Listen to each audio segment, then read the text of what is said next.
Hello everyone, a very good evening. Wish you all a very happy Dhanteras. Welcome to the Dareact conversation series by The Grey Matter. Our guest for today is Sohrab Khushrushahi. He is the founder of Sohfit, one of the most popular fitness ventures that we have in the country today.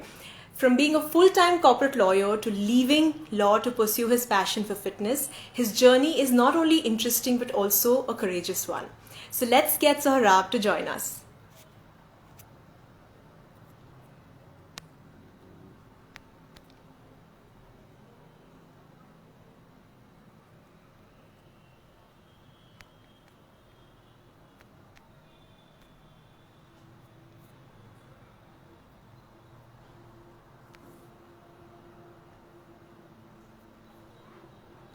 Sohrab, if you're there, if you could just send me an invite or a request, maybe that'll be easier for me to accept. I'm not able to find you.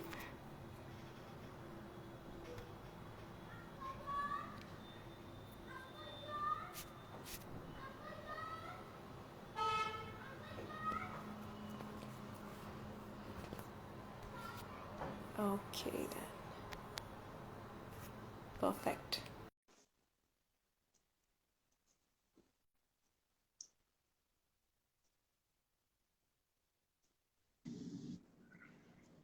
Hello, Hey, how are you? I'm good. How are you? I'm doing good. Thank you so much for making it, Sohrab, at 5. No, We know no, you'd had not at personal all. commitments, but No, no, no, not at all, not at all. It's my pleasure. thank you. And welcome to Dareact Conversation Series. It's Thank great you. to have you with us today. Lots of Thank questions you. coming your way. Yeah? That's fine. That's totally fine. Wonderful. Sarab, you have been an avid cricket player, and fitness has been a part of your life perhaps since childhood. Yeah. Tell us what made you choose, law as your career. Just one word, my mother. My mom's a lawyer. She's been my inspiration my entire life. Uh, Both my parents, actually. But my dad was a CA and I wasn't great with numbers. So for me, it was the only thing I knew ever since I was a kid was either I play cricket for the country or I become a lawyer. So there were just two things that kind of came to mind 24/7. And I remember it was very soon in life. I mean, I must have been like I must have been 10, 12 years old when anyone asked me what I was going to become. I said cricketer or lawyer. So that was it. So I think it was all watching my mother every single day. That was it. Yeah. Did you ever want to be a matrimonial lawyer? Nah, too much to deal Yeah. with. Too much baggage. Too much to deal with. And I'm not the best when it comes to counseling, I guess. So, yeah, no, not a matrimonial law at all. Wonderful. And tell us, was there a conscious thinking behind choosing corporate law over litigation?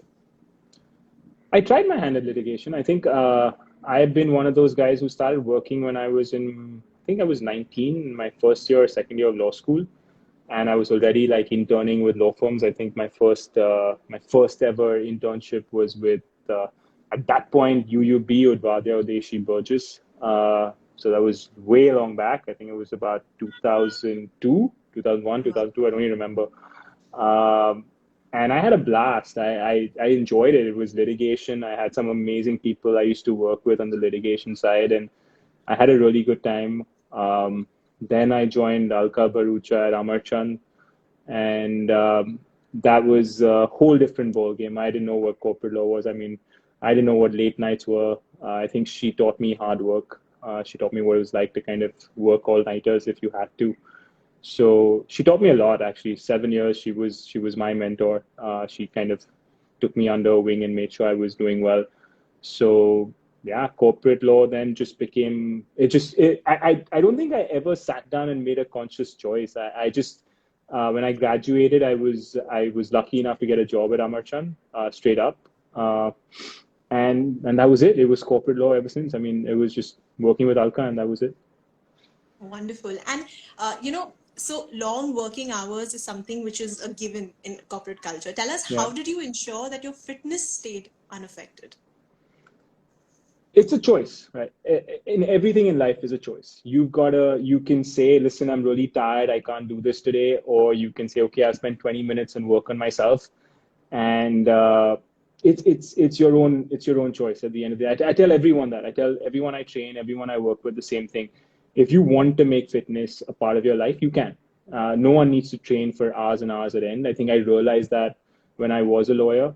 I mean, when I worked at Linklaters and we worked Monday to Sunday, sometimes you didn't have a day off. You didn't have time. You made time, right? Luckily in Singapore, fitness is a part of life. It's culture. You know, in only in India is it something that is well, a luxury for that matter. Everywhere else in the world, it's a necessity. You've got to work on yourself, and no one else is going to work on you if you don't work on yourself. So it was just a part of my life. It became routine. I'd spend 20 minutes, I'd spend 30 minutes. I never had an hour. I think an hour was a luxury at that point in time. So if you get 20 or 30 minutes, you got to know how to make the most of it. And that's like with anything in life, right? You've got to make the most of your situation. You've got to make the most of whatever is available to you. And in fact, my juniors, you know, when I became a bit of a senior, I think my juniors knew when I hadn't worked out. They could tell. They were like, just take a break, buddy. Go work out, and then come back to office. It's fine. We'll manage for the next 1 hour. So no, I mean, it's all choice. You make your own decisions and you make your own choices. Very well said. You know, you've had a corporate career which extends to over a decade. And in your last organization, you I didn't were realize also that. at, Thank you for telling me. I didn't realize that at all, but yeah, you thank know, you. I realize I how really, now I realize how old I am, but thank you. That makes sense. in your last organization, you were in fact at a fairly senior level. And I think the next step would have been partnership because that's fairly how it goes in a corporate law firm. Yeah, Partnership is a step which is the most exciting part of one's corporate career. And yeah, yet at that time, you know, you decided to sort of leave law and follow your passion for fitness. yeah. We would love it if you could take us down that memory lane.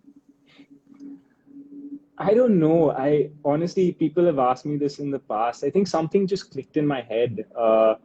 Fitness, like I said, I mean, like you said as well, it's been a part of my life since I was 13, 14 years old. It's not easy to make a switch. I mean, ever since I can remember, I remember I was going to be a lawyer. It's all that I kind of thought of, and partnership was all you actually worked for, right? As a lawyer in a law firm, what else do you want to do? You want to make partner in a law firm. Uh, and I remember sitting down there with the managing partner at my firm, and we were having a conversation where he told me that, you know what, we're putting you up for partnership. Discussions will start.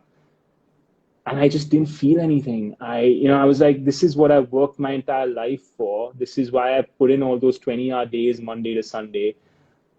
And it just doesn't feel like that moment. I expected a lot more in my head. I thought I would kind of be ecstatic and, I'd be Yeah. dancing around and hugging people. And it just didn't feel that way. And that for me was a red flag. See, I'm using lawyer terms, red flag, but it was a red flag for me. I just knew that there had to be something else to this. It just couldn't end this way. This is not what I was kind of meant to do, or this is not what life was supposed to be for me. So uh, it took some time. It took some convincing. I spoke to I mean, my family has been my rock and my support.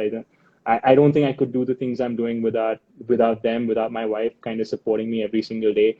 So I spoke to them a lot. We had a lot of discussions. I had some amazing mentors in the business side that I could speak to. Um, and Delna being one of them, she's been there for us from the very start.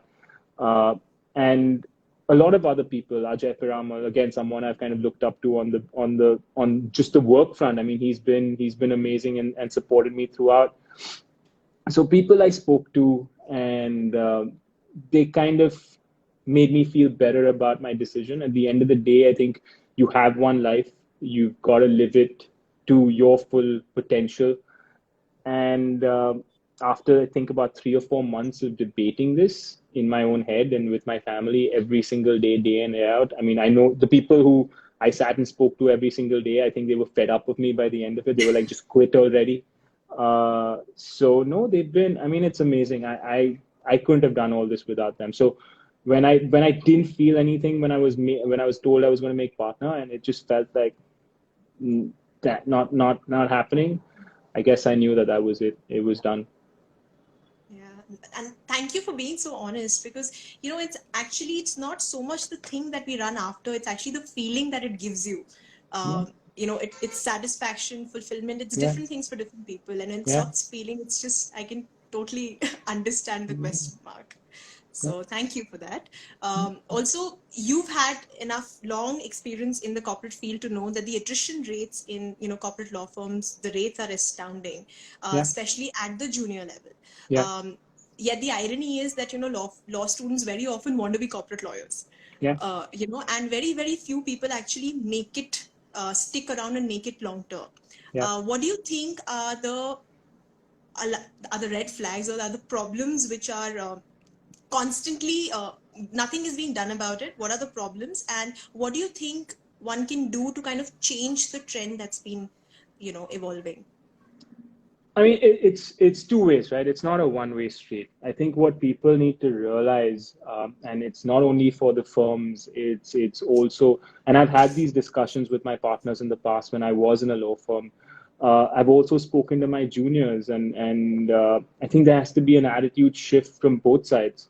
You know, let's talk about the juniors first. People who want to become corporate lawyers and want to become partners in these law firms when they're in law school, you've got to understand that it's hard work, right? It's not easy. It's, we all want to see our name on that next deal.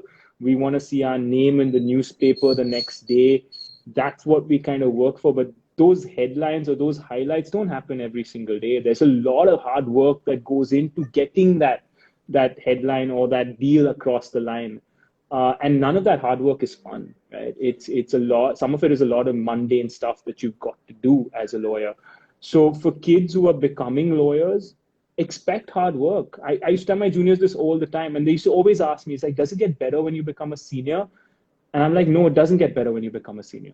Right? It only gets more stressful. You've got to learn how to deal with that stress on a personal level and on a mental and emotional level, because it takes a toll on you. It always does. And I used to keep telling my juniors this. I'm like, don't wait for it to get easier. Man up, right? Otherwise, don't come in here. Don't do this, because, and it is a problem with the younger generation. I know I'm sounding like an old person, but it is a problem with the younger generation. We want the money, we want the fame, we want partnership, we want the labels, but we don't want to work as hard. And I'm being absolutely honest. I've seen this, right? There are very few people who want to work really hard, and that's important. So that shift has to happen mentally, and I don't think that's a firm fault. I think that's also a lot of associates who need to realize that, you know what, I've signed up for this, and this is going to be hard work, whether it's a Saturday or a Sunday, or whether it's an all-nighter, it's an all-nighter. I remember I had I mean, when I was at Lynx, I had some amazing, smart lawyers to kind of bounce ideas off. And the one thing I was always told, I never forget this. There were two people I used to look up to a lot. There was Dean Lockhart, who was a partner at Linklaters, and there was Pallavi Gopinath. She's been my mentor for life. I don't think I could do anything I mean, whatever I know in the legal world is thanks to her. She's brilliant. And Dean once saw me really stressed out, and he asked me, he's like, what's happened? I said, no, I have to get this done, and it's really stressing me out. So he's like, what's the worst thing that's going to happen, Saurabh? Tell me what's the worst thing. And I said, I don't know. You stay here all night. I won't sleep. Okay, so what's the big deal, right? So when you change the way you look at things, if you're constantly looking at it from the other side, then of course you're going to kind of suffer, and you've got to work hard. There's no substitute for it, right? And from a law firm side, I think there has to be a lot more empathy. I was always blamed. I mean, not blamed, but I was always told I was too soft on my juniors, right? I was always the one who was like, it's okay, you know what? Step out on a Saturday, come back later. I'll cover up. I'll make sure everything kind of goes okay. And I was always told that, listen, you're too soft. You've got to be harder on them. You've got to kind of make sure that they work really hard.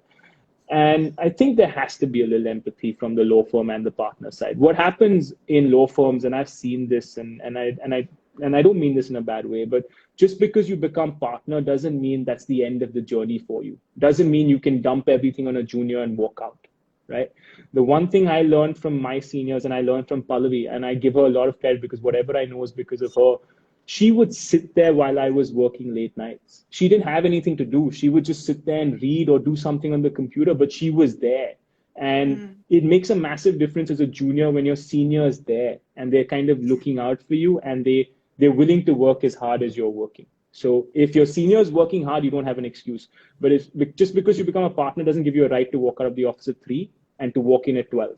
That's not smart, and you're not going to inspire the rest of your team to work hard. So it's obviously got to be a two-way street. It can't be one way. Yeah. I Also, know a lot of partners are going to be upset with me after saying this, but no, it's I think it's what I I've think always felt. everybody knows what's going on. Nobody wants to, come out there and kind of make a difference. But it's you brought up the point of empathy, and I think that's really important because that does loop into leadership. Yeah, And when you're a partner, you're doing much more than just signing and closing transactions. There yeah, is added responsibility, even in terms of yeah, taking care of your team. yeah, So yeah. yeah. No, it's very Okay. important. And listen, I've always believed this, and I believe this even today. Uh, Even in the business world, you're only as good as your team, right? And if you Mm. can't take care of those people who are making you who you are, then you got to rethink your strategy.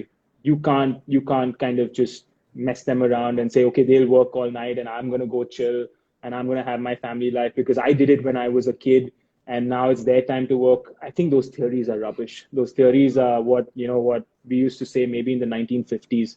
We all do our time, but we still got to keep working. Yeah. Thank you. Thank you for sharing that. Also, tell us, how has your legal experience helped you as an entrepreneur? That's one. Secondly, are there any similarities in terms of handling clients? Yeah. I mean, I honestly, people talk about timing in life, and I was considered to be old when I made a career shift.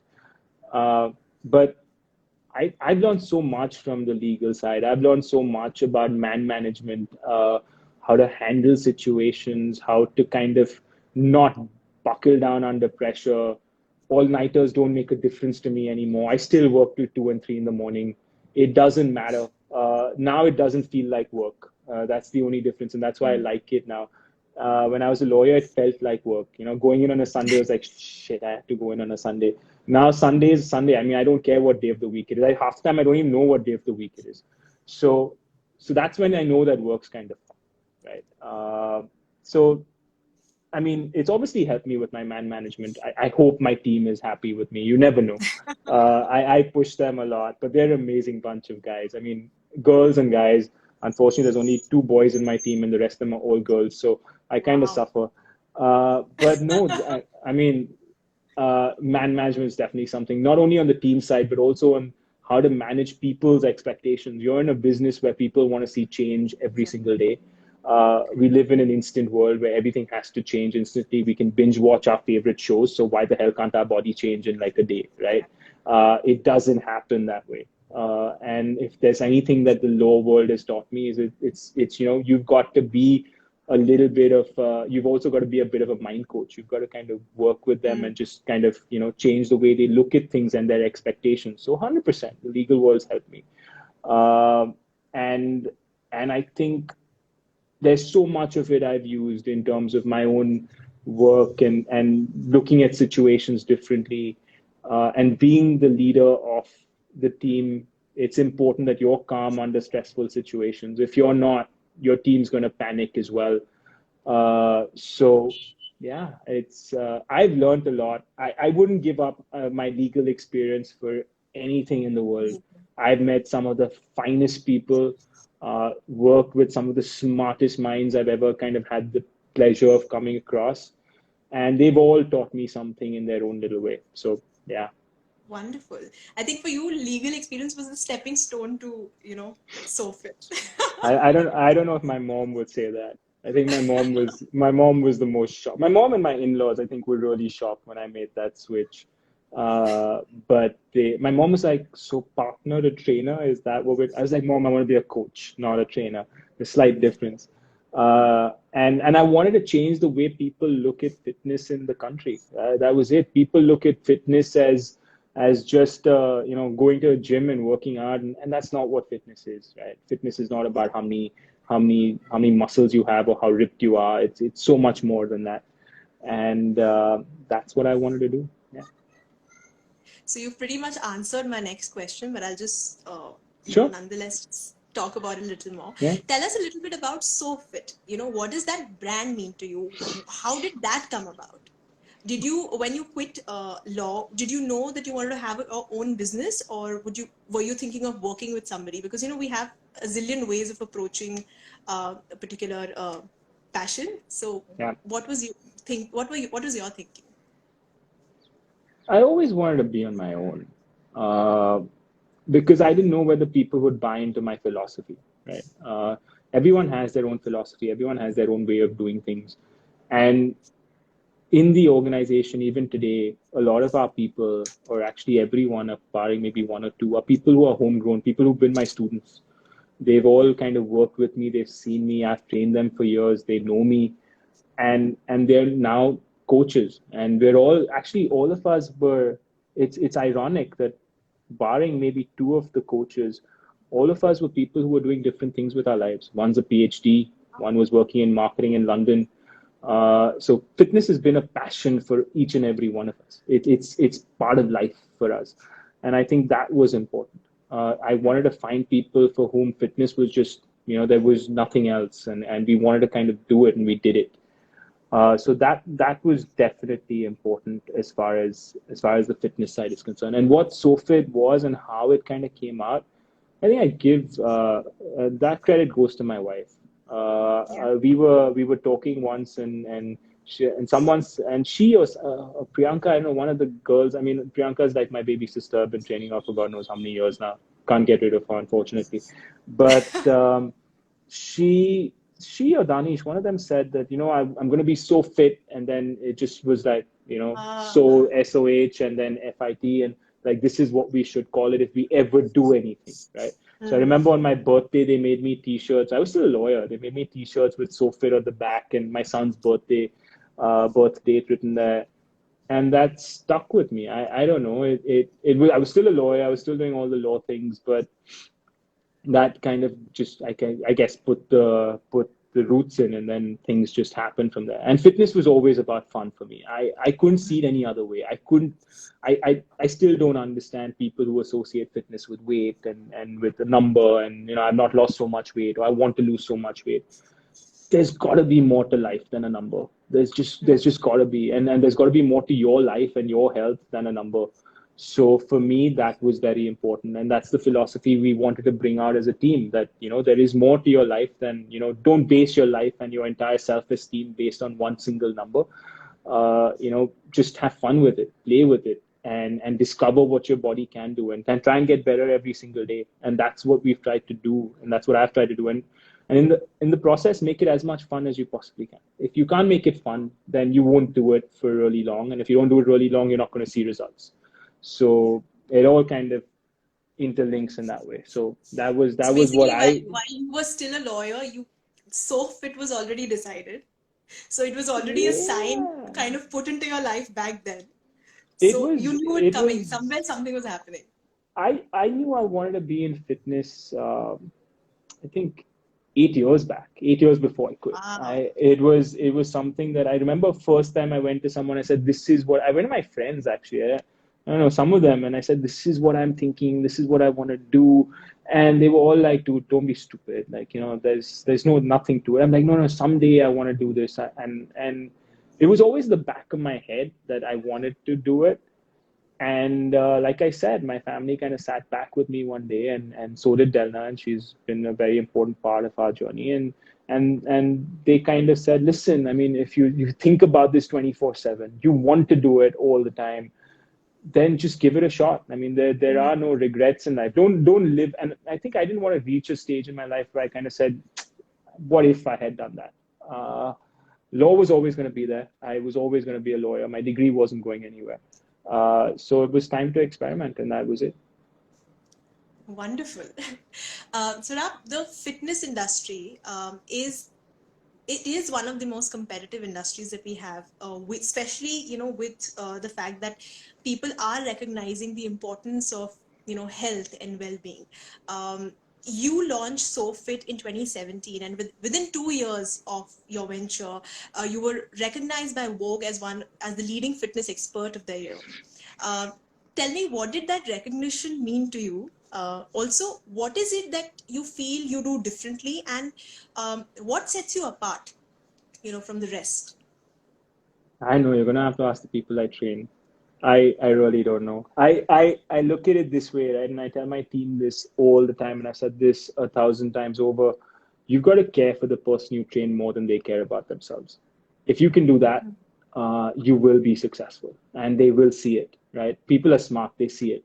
They can see whether you're there just to like make money and get out, or you actually care about them. So I think if you care about them, they will see it and they will stick with you.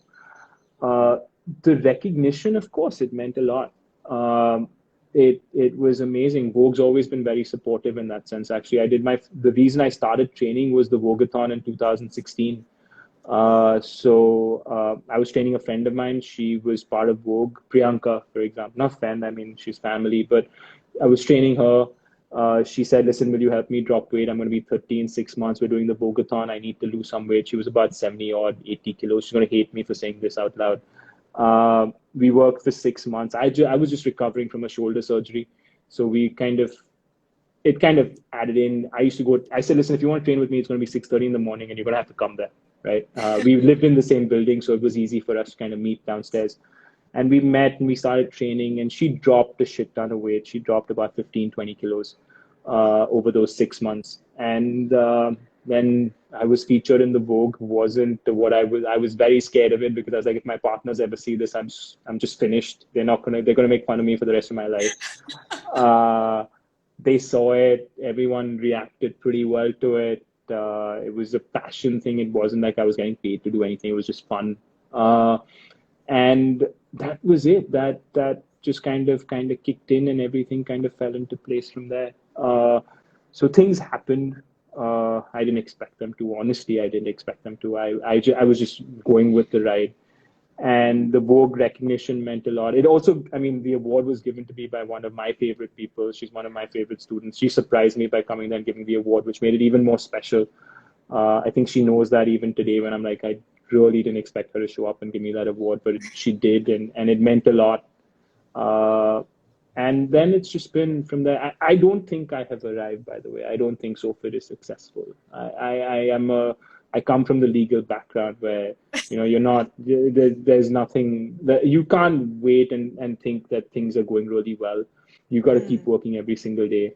And for me, I learned that from my parents at a very young age. You just have to kind of work for what you want to achieve in life. And for me, I'm going to keep working. I still work crazy hours. I know my team knows that and they hate me for it.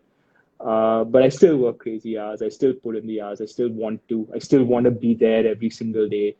And that will never change. So for me, it's a constant work in progress. So if it's nowhere close to where I want it to be, and hopefully it will get there. Wonderful, wonderful. Thank you for sharing that with us.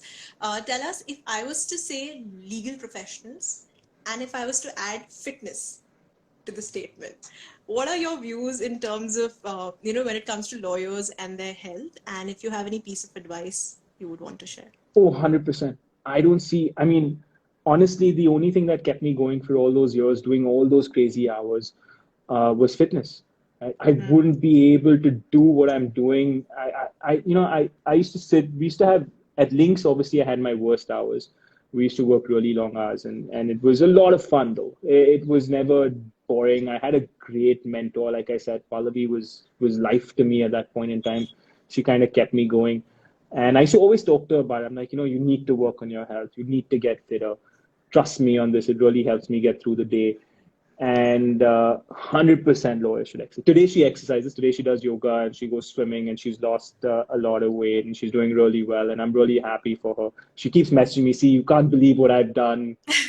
So I think fitness and law, there's no reason why you shouldn't. I think it really gets you through the day. It gets you through the bad times. It gets you through the dark times.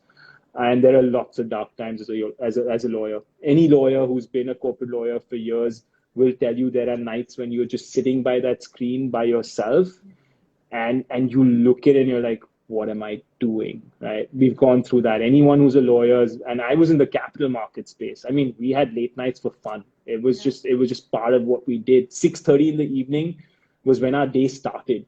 Right?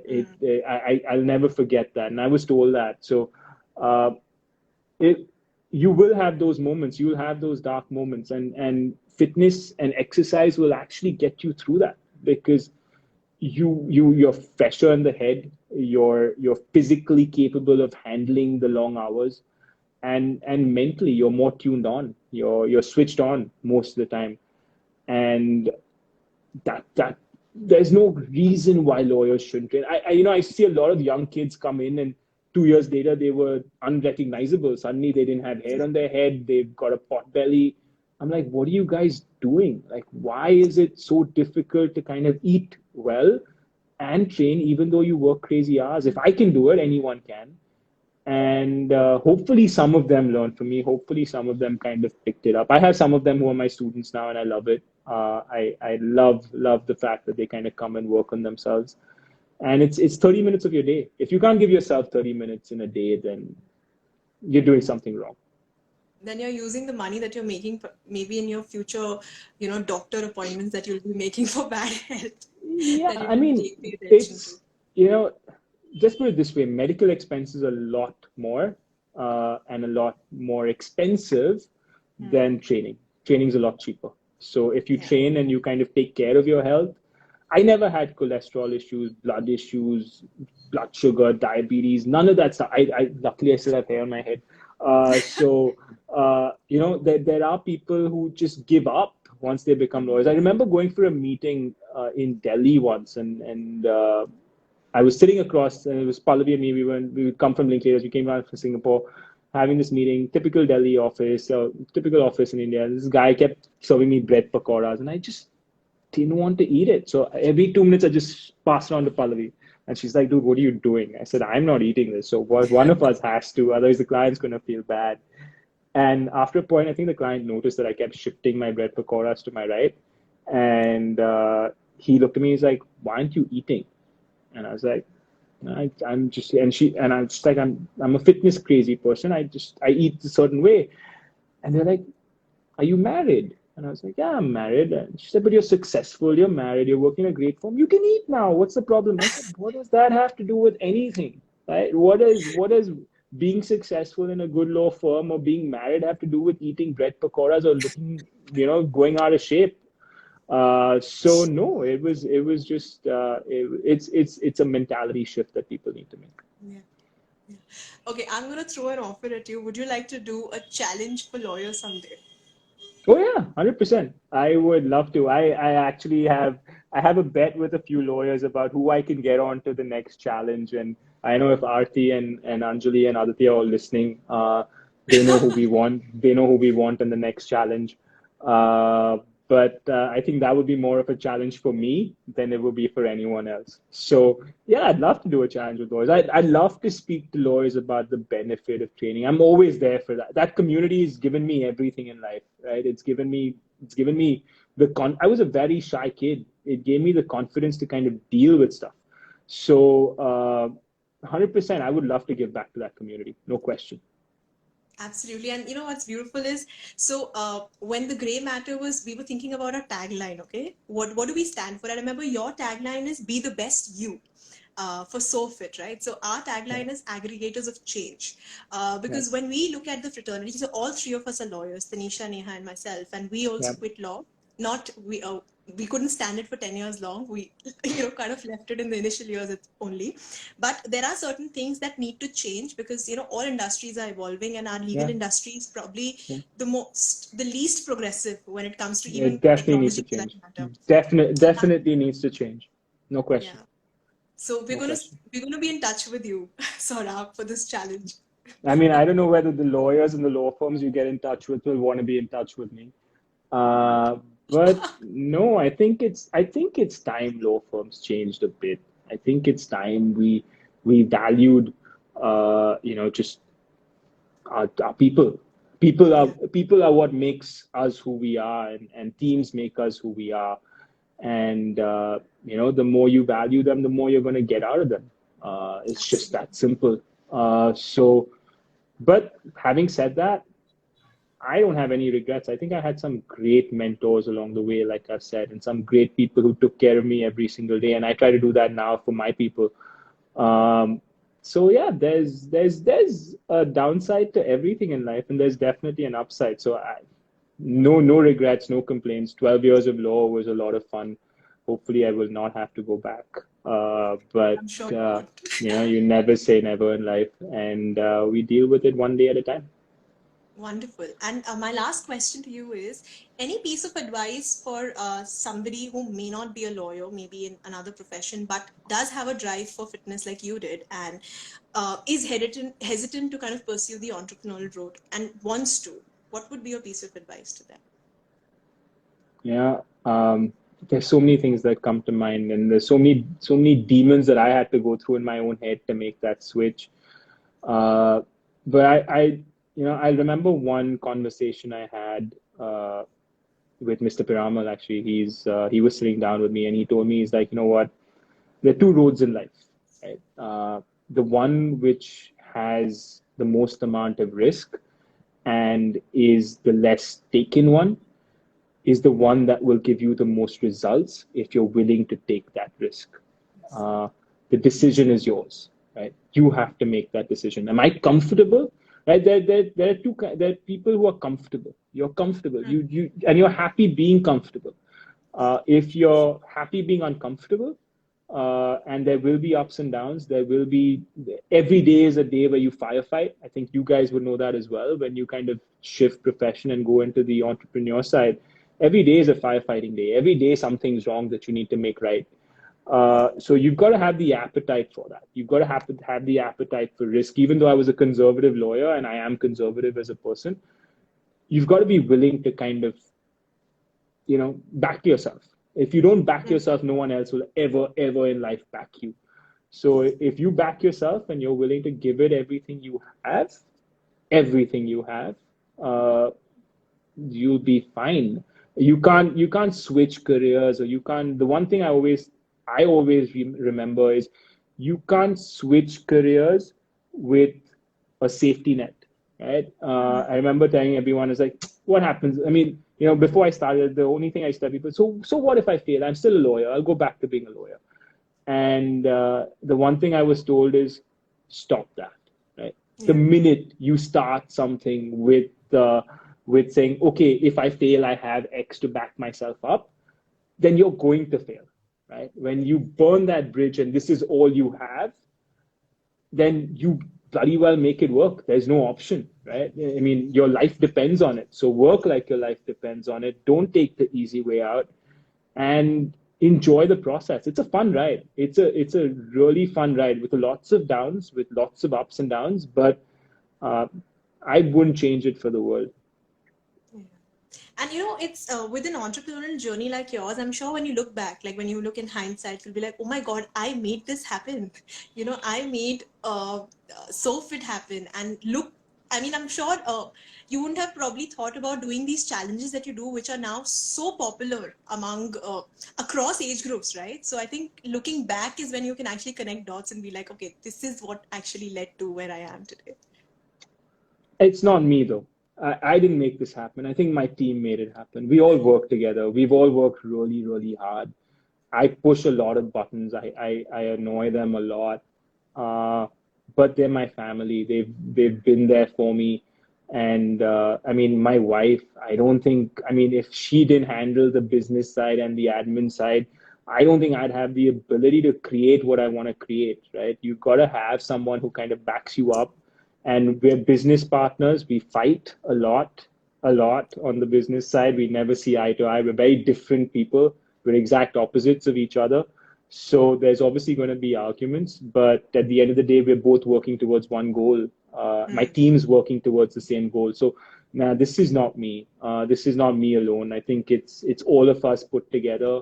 My friends who backed me from day one, my students who've trusted me to kind of keep working on them, even though I tell them, and there are days when they don't want to do anything, and I keep pushing them, and they're like, okay, we trust you. We'll go with what you say. All those people, I mean, everyone's kind of had their hand. I mean, I wish I could name every single human who's helped me. There's so many, and I've been lucky. Touch wood. I've been lucky to have a great team and a great bunch of people backing me. So this is not me, and I'm never gonna say it was just me who did this. No, that's wonderful. So I'm going to rephrase it. It's you and your support system and Yeah, your loved yeah, ones. It's 100%, a, yeah, 100%. it's a team There's there's effort not altogether. there's nothing I could have done by my. You can't create stuff on your own, and you can't run a challenge with so many people. I would never Yeah. be able to run this on my own, right? I Mm. possibly could, even if I wanted to answer 100 questions about food, then talk about workouts, and then plan everything, and then make sure the admin side is happening and everything Yeah. is. It's not possible. So if you want to Mm. make a change, and you want to do something good, you've got to have a great team to back you up. Yes. And I've been lucky. Touch wood. Wonderful. Thank you for being so candid. There were such beautiful, insightful nuggets in this conversation. I'm sure everyone's had their takeaways from this one. So thank you once again, Saurabh, for being a part Thank of you for having me. this live session today. The Grey Matter is building a community of lawyers who've dared to act differently, and we are really grateful that we have you with us. To you, Thank you for having me. Saurabh, and to everyone else, wish you very, very happy Diwali. Have a Thank you. Same to wonderful you. Same Diwali. to everyone. Thank you very much. Have a wonderful Thank you. weekend ahead, and we shall see you in your challenge, For coming up sure. More challenge. than happy to see more people. More than happy. Thank Take you, care. Sora. Thank you so much. Bye bye. Bye bye.